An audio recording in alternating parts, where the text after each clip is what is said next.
Movie के अंदर यहूदी मॉम कैसे कैसे काम करने लगती है, आप यह देखकर हैरान हो जाओगे। तो कहानी की शुरुआत होती है एक पुलिस रेड से, जहां पुलिस कुछ ड्रग्स डीलर्स को पकड़ने के लिए रेड मारती है और पुलिस के आते ही ड्रग्स डीलर्स कहने लगते हैं अब इस पुलिस टीम के साथ एक ट्रांसलेटर भी होती है जिसका नाम होता है कैट। इस जगह पर ज्यादा क्रिमिनल बाहर कंट्री के होने की वजह से पुलिस हमेशा कैट को अपने साथ रखती है ताकि वह उनके लिए लैंग्वेज ट्रांसलेट कर सके।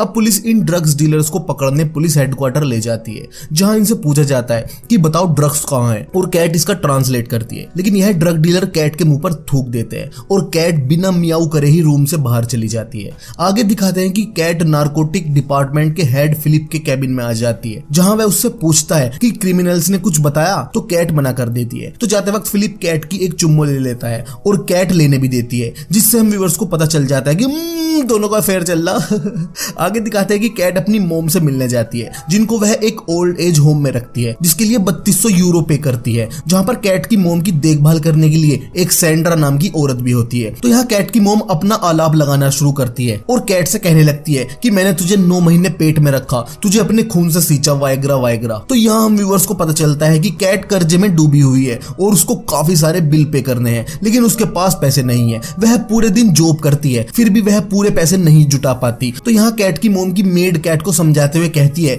कि सब ठीक हो जाएगा, देखियो टेंशन मत लिया करो तुम, और कहती है कि तुम्हारी मॉम का मैं अच्छे से ख्याल रखती हूँ, तुम बस अपने काम पर ध्यान दिया करो। तो अब कैट अपने घर आ जाती है, जहाँ पर उसकी 2 बेटियां भी होती है और वह बहुत खूबसूरत होती है। कैट अपनी बेटियों का पालन पोषण बहुत अच्छे से करती है और यहाँ हमें यह भी पता चलता है कि कैट के ऊपर जो कर्जा है वह उसके हस्बैंड की वजह से है, जो अब इस दुनिया में नहीं है। अब आगे दिखाते हैं कि कैट को रात में बुरा सपना आता है और वह डर जाती है। तो वह तुरंत फिलिप को कॉल करती है। फिलिप शेर आधी रात को उठ के उसके घर आ जाता है और फिर दोनों दबा दबा कर संभोग करते हैं और कैट को फिलिप का बल्ब पकड़कर ही नींद आती है। सुबह को दिखाते हैं कि कैट पुलिस के द्वारा दी गई कुछ रिकॉर्डिंग्स ट्रांसलेट कर रही होती है, जहां उसे पता चलता है कि अफीद नाम का बंदा ड्रग्स का एक बड़ा ट्रक लेकर आने वाला है। तो वह यह बात फिलिप को बता देती है। तो अब कैट अपनी मॉम की ओल्ड एज होम में जाती है, जहां उसे बताया जाता है कि 2 महीने से चार्जेस ना पे करने की वजह से उसकी मॉम को डाउन सेक्शन में शिफ्ट किया जाएगा, जहां पर इतनी अच्छी फैसिलिटीज नहीं होंगी। तो इस बात से कैट को बहुत दुख होता है। दूसरी तरफ दिखाते हैं कि पुलिस ने अफीद का फोन ट्रैकिंग पर लगा दिया था और अब उसकी कॉल भी सुनी जा सकती थी। तो जैसे ही अफीद किसी को कॉल करता है तो तुरंत फिलिप कैट को बुलाता है ताकि वो ट्रांसलेट कर सके। तो यहाँ कैट को पता चलता है कि अफीद ने अपनी मॉम को कॉल लगाया है। तो यहाँ पुलिस को अफीद की एग्जैक्ट लोकेशन मिल जाती है और एक टीम उसे पकड़ने के लिए भेज दी जाती है। तो कॉल पर कैट को एक बहुत ही अजीब बात पता चलती है कि असल में अफीद की मॉम और कोई नहीं बल्कि कैट की मॉम की केयर करने वाली मेड सैंड्रा होती है। फिलिप पूछता है कि क्या बोल रहा था वो, तो इस पर कैट कह देती है कि वह अपनी मॉम से जर्दा बिरयानी कोरमा रोटी बनाने के लिए बोल रहा था। और फिर कैट घबराकर वहां से यह कहकर चली जाती है कि मैं अभी टट्टी करके आ रही हूँ, और सीधा पहुंचती है ओल्ड एज होम सैंड्रा से मिलने और आकर उससे कहती है कि शायद तुम्हें यह नहीं पता कि मैं पुलिस के लिए काम करती हूँ। मैं वायर टेप्स पर ड्रग्स डीलर की लैंग्वेज ट्रांसलेट करके पुलिस को बताती हूँ। तो मैंने आज तुम्हारे बेटे अफीद को सुना और वह ड्रग्स का एक बड़ा ट्रक पेरिस की तरफ ला रहा है, और वह सैंड्रा से कहती है कि जैसा मैं कहूँ तुम बस वैसा करती रहना, तुम्हारे बेटे को मैं बचा लूंगी। और कहती है कि मैं हेडक्वार्टर्स जाकर तुम्हें एक मिस कॉल दूंगी, उस मिस कॉल के 1 मिनट बाद तुम अपने बेटे अफीद को कॉल करना। और फिर कैट तुरंत वापस आकर पुलिस हेडक्वार्टर में बैठ जाती है। यहाँ आकर वह सैंड्रा को मिस कॉल करती है और फिर सैंड्रा अपने बेटे अफीद को कॉल करती है। वह अफीद से कहती है कि पुलिस तुम्हारा फोन ट्रैक कर रही है और तुम्हारे ट्रक में बहुत सारी ड्रग्स है, जल्दी से तुम अपना मोबाइल तोड़ दो और कोई दूसरा रूट पकड़ लो, वरना तुम और मैं दोनों जेल जाएंगे। तो अफीद तुरंत अपना मोबाइल तोड़ देता है और दूसरा रूट पकड़ लेता है, जिससे पुलिस अफीद की लोकेशन खो देती है। तो पुलिस तुरंत ट्रक को पकड़ने के लिए चली जाती है और वह अफीद को उसके ट्रक के साथ पकड़ लेते हैं। लेकिन ट्रक में कुछ भी नहीं होता, बस फ्रूट्स ही भरे होते हैं, क्योंकि अफीद ने सारा ड्रग्स कहीं छुपा दिया था। तो उधर कैट एक खतरनाक स्माइल के साथ शीशे के सामने बैठी रहती है। अब यहाँ कैट ने सिर्फ उस मेड की मदद नहीं की थी, उसके दिमाग में कुछ और प्लान चल रहा था जो हमें आगे पता चलेगा। तो पुलिस स्टेशन के अंदर फिलिप बहुत परेशान होता है। वह कैट से कहता है कि अगर आज ये केस सोल्व हो जाता तो मैं तुम्हारे साथ शादी करके एक रिलैक्स लाइफ जीता, लेकिन ड्रग्स मिला ही नहीं। तो यहाँ कैट कहती है कि हाँ बाबू सही कह रहे तुम। तो कैट की इस बात पर हम व्यूअर से एक कविता पढ़ते हैं कि फिलिप को कुछ भी नहीं पता था कि क्या कर रही है कैट, औरत पर शक कभी जाने नहीं देता, मर्द की पैंट के अंदर उत्तर का रैट। वह तो सोच रहा था शादी करूंगा,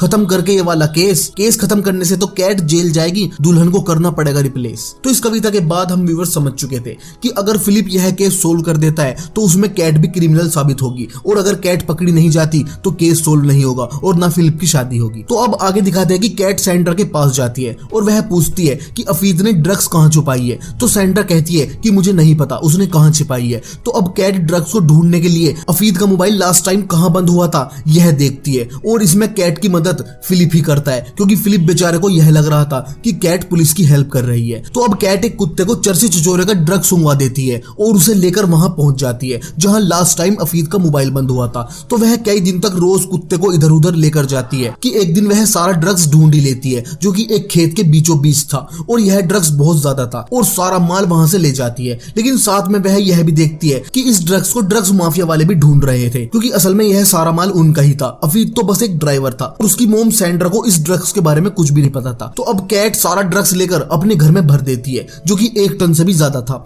अब यह सारा ड्रग्स धीरे धीरे सप्लाई करना था, जिससे वह अपना सारा कर्जा चुका सकती थी। तो अब कैट एक नया मोबाइल और सिम खरीदती है और 2 छोटे मोटे ड्रग्स डीलर्स को फोन करके मिलने के लिए बोलती है, जिनका नाम होता है मोटा और ताजा। और कैट मोटा ताजा को जानती थी, लेकिन यह मस्कारा लगाकर अलग ही हुलिया खुद का बना लेती है और फिर पहुंच जाती है मोटा और ताजा से मिलने। कैट उनको एक सैंपल देती है और डील फिक्स कर देती है। तो मोटा और ताजा इस डील से बहुत खुश हो जाते हैं। और फिर क्या था, फिर तो कैट रोज एक बैग लेकर जाती और कहीं भी एक सुनसान जगह देखती और वहां मोटे ताजे को ड्रग्स देकर उनसे पैसे ले लेती और घर आ जाती। और वह एक फोन एक ही बार यूज करती और लैंग्वेज तो उसे सारी आती ही थी। अब कैट सबसे पहले अपनी बिल्डिंग वाली को उसकी फीस देती है, जिनका नाम होता है शरबत नफरत, और फिर अपनी मोम के ओल्ड एज होम वाली को भी वह सारा पेमेंट कर देती है। मतलब कुल मिलाकर कैट ने अपना सारा कर्जा चुका दिया था और अभी भी उसके पास एक बहुत बड़ा खजाना था। और अब तो उसकी खुद की आवाज पुलिस रिकॉर्ड करके उसको ही सुनाती, क्योंकि पुलिस ने मोटा ताजा के फोन टैप कर लिए थे। तो वह पुलिस को ट्रांसलेट करके कुछ भी कहानी सुना देती। पुलिस ने इस इनविजिबल वुमेन का नाम रखा था मामा वीड, और अब फिलिप इस मामा वीड से परेशान हो चुका था, जबकि मामा वीड तो उसके सामने ही बैठी थी। अगले सीन में दिखाते हैं कि कैट अपनी बिल्डिंग ओनर से पैसा वाइट करने की डील फिक्स कर लेती है, क्योंकि उसे पता था कि उसकी बिल्डिंग वाली मनी लॉन्ड्रिंग का काम करती है। तो अब कैट अब तक इसलिए नहीं पकड़ी जा सकी क्योंकि फिलिप रात को बिस्तर में सब कुछ उगल देता था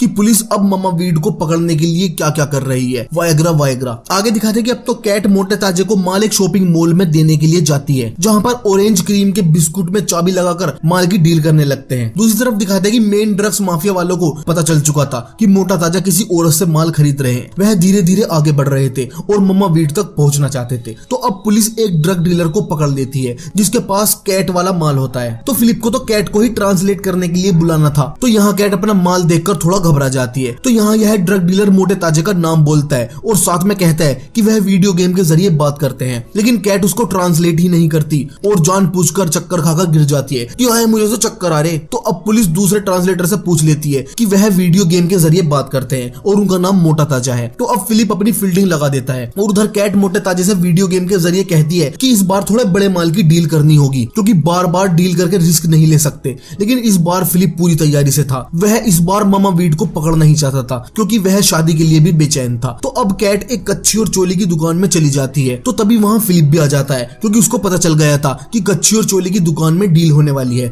तो यहाँ कैट फिलिप को देखकर चोलियों के पीछे छुप जाती है और चुपचाप वहां से निकल जाती है और फिर तुरंत मोटे ताजे को कॉल करती है कि कच्ची चोली की दुकान में मत आना, वहां पुलिस है। तो इस पर मोटा कहता है कि हमें पहले से ही पता था, इसलिए हम वहां नहीं आए, तुम गली नंबर 2 में आ जाओ, वहां डील हो जाएगी। मोटे ताजे का पीछा करते करते ड्रग माफिया वाले भी वहां आ जाते हैं और अपनी फील्डिंग जमा देते हैं। तो गली नंबर 2 में डील हो जाती है और मोटा ताजा वहां से चले जाते हैं। पुलिस वहां भी पहुंच जाती है, लेकिन उससे पहले कैट टैक्सी में बैठकर वहां से निकल जाती है। तो माफिया वाले कैट की टैक्सी का पीछा करने लगते हैं, लेकिन कैट टैक्सी से निकलकर उनसे भी बचकर निकल जाती है और अपने घर पहुंच जाती है। आगे दिखाते हैं कि फिलिप रोड के सारे कैमरे चेक करता है, तो उसे मम्मा वीड तो दिख जाती है, लेकिन उसका फेस साफ साफ नहीं दिखाई दे रहा था। लेकिन कहीं ना कहीं अब जाता है, वहां कैट नोट गिन रही होती है। तो फिलिप के आते ही वह सारे पैसे छिपा देती है। तो फिलिप आते ही सबसे पहले कैट से पूछता है कि आज सुबह तुम कहां थी। तो कैट कहती है कि मैं तो अपनी मोम के पास थी। तो फिलिप यह भी कह देता है कि तुम बिल्कुल मम्मा वीड के जैसे लगते हो। तो इस पर कैट कहती है कि हाँ तुम बिल्कुल शाहरुख खान जैसे लगते हो। तो दोनों हंसने लगते हैं और फिर फिलिप वहां से चला जाता है। तो अब कैट बाकी का बचा हुआ ड्रग्स वापस उसी रूम में रख देती है जो खेत के बीचों बीच था, क्योंकि उसके पास अब काफी पैसा था। उसने वह पैसा वाइट भी करवा लिया था। उसको डर था कि कहीं अब पुलिस उसके घर तक ना आ जाए और फिलिप को भी उस पर शक होने लगा था। तो अब कैट सेंटर को भी कुछ पैसे दे देती है, ताकि वह अपने बेटे की बेल करवा सके, क्योंकि ड्रग्स तो उसके पास मिली ही नहीं थी। तो अब फिलिप कैट के घर पर होता है और वह किचन में कुछ खाने के लिए ढूंढ रहा होता है। तो वह देखता है कि वहाँ ऑरेंज क्रीम के बहुत सारे बिस्कुट के डिब्बे हैं। ये वही डिब्बे थे जिसको कैट ड्रग्स डीलिंग के लिए इस्तेमाल करती थी और फिर उसे वह डिब्बे खरीदने पड़ते थे। तो यहाँ फिलिप का शक यकीन में बदल जाता है और वह समझ जाता है कि मम्मा वीड कोई और नहीं बल्कि कैट ही है। तो अब हम व्यूअर्स को लगता है कि फिलिप कैट को अरेस्ट कर लेगा, लेकिन नहीं, वह उससे कहता है कि अगर तुम मुझसे शादी करोगी तो मैं पुलिस की जॉब भी छोड़ दूंगा। लेकिन यहाँ भी कैट फिलिप की शादी के प्रपोजल पर कुछ नहीं बोलती। तो बेचारा फिलिप शेर वहां से चला जाता है और फिर वह कैट की वो वीडियो भी डिलीट कर देता है जिसमें वह कैमरे में आ रही थी। तो अब कैट अपने मरे हुए हस्बैंड की कब्र पर जाती है और इसी के साथ फिल्म खत्म हो जाती है। मतलब बेचारा फिलिप ना केस सोल्व कर पाया और ना वह शादी कर पाया। दिलदार इंसान था। तो यहाँ हम व्यूअर्स एक कविता पढ़ते हैं कि हमारा भी है मुलायम कलेजा, हमें भी बना लो कुएं का मालिक। ओ जार तो जवान हो चुका है लेकिन दिल अभी भी है नाबालिग। अगर इतनी ही है जनसंख्या की चिंता तो जो बच्चे पैदा करे उस पर लगा दो फाइन। लेकिन किसी को यह क्यों नहीं दिखता कि वर्जिन और सिंगल्स की है कितनी लंबी लाइन। तो अगर आपको यह वीडियो अच्छा लगा तो प्लीज हमारी वीडियो को लाइक और शेयर जरूर करें और चैनल को सब्सक्राइब करना ना भूले और नीचे कमेंट सेक्शन में मन की बात जरूर करें। और अगर आप मुझे इंस्टाग्राम पर फॉलो करना चाहते हैं तो लिंक डिस्क्रिप्शन में दिया गया है। तो मिलते हैं हमारी अगली वीडियो में ऐसी ही किसी और कहानी के साथ।